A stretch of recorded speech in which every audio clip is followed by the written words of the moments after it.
Every year, over 250,000 children in the United States enter the foster care system. Today, there are about 104,000 children waiting to be adopted from foster care alone. Ranging in age from less than a year to 21 years old, 28% are African American and 22% are Hispanic. So I know some of us here know people who have been adopted and or seen how it has affected loved ones, but aren't too sure about many of the details. I am here to tell you about all the positive aspects of transracial adoption. As you all know, I babysit two transracial adoptees that are happy, healthy children and are loved so much by their families. I am going to speak about transracial adoption being frowned upon, how we can fix the issue, how it has helped so many children in our country live a better life, and how we can take action to keep this process going for the well-being of our youth. First, I am going to explain the need for change when it comes to transracial adoption. The year 1955 marked the beginning of this battle when a black man was not allowed to adopt his white stepson. He was denied by the District of Columbia Circuit Court solely because of his race. Later on, in September of 1972, the National Association of Black Social Workers also denounced this practice. I am giving you these facts to show that this is not a new up-and-coming issue. This argument against transracial adoption has been affecting children in foster care for over 50 years. The National Association of Black Social Workers' criticism toward transracial adoption was summarized as, "A white home is not a suitable place for a black child." The Transracial Adoption Issues and Controversies article also stated that they saw adoption of black children from whites as merely an expedient for white folk, meaning it's a convenient and self-serving.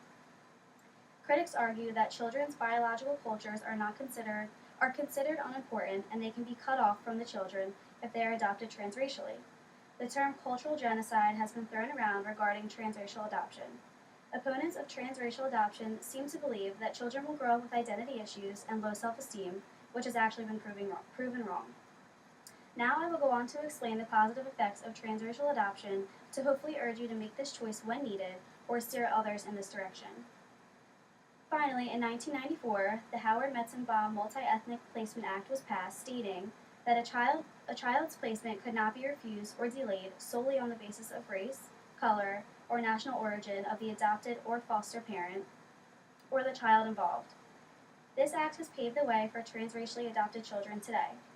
Parents that could not have children themselves, or merely want to help a child in need, and are willing to go through a tedious adoption process, have the desire to help the child and maintain a positive racial and ethnic identity, should have the right to adopt transracially, as stated in Samuel Perry's article. Constructive benefits will arise from showing these children and all people around them that integrating different cultures into their lives is a great thing. Being comfortable with all races is a fundamental trait for children growing up in our society. Putting the child's best interest first, by getting them out of foster care and into loving homes, should be the goal, no matter what color they may be. Next, I will explain how transracial adoption benefits the well-being of children who are trapped within foster care. As society wants to put an end to racism, opposing transracial adoptions only puts us a step behind. A child is a child, and these children need good, stable homes. Leaving children in foster care due to the color of their skin, rather than letting them be adopted, inflicts serious harm on these children, says Lawrence Tribe, a professor at Harvard University. I have discovered through my research that by allowing transracial adoption, it does not only increase the overall black adoption rates, but it doesn't hurt them. What it does achieve is break the barrier against transracial adoption. About 15% of children in foster care situations have suffered either physical or sexual abuse. Do we want to leave these children without a new, loving home and family just because of their skin color? Denying a child a home ignores the value of that life. Going back to the two little children I babysit, it is hard to think about what would have happened to them if they were denied the right to be adopted by a wonderful, loving family. The Transracial Adoption Spark Debate article informed me that 67% of prospective adopted parents are white, and 55% of children waiting to be adopted are of a minority group. Upon reviewing this information, it seems backwards to not allow the statistics to take their course and allow these parents to adopt children trapped within adoption agencies. Integration of culture should be addressed during the process of transracial adoption. These parents can be taught how to address the problems of racism and then appropriately support their children.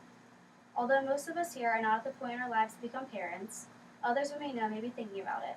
To do our part, we can encourage others interested in adoption to fight for their right to save a child from loneliness and maintain positive attitudes towards transracial adoption.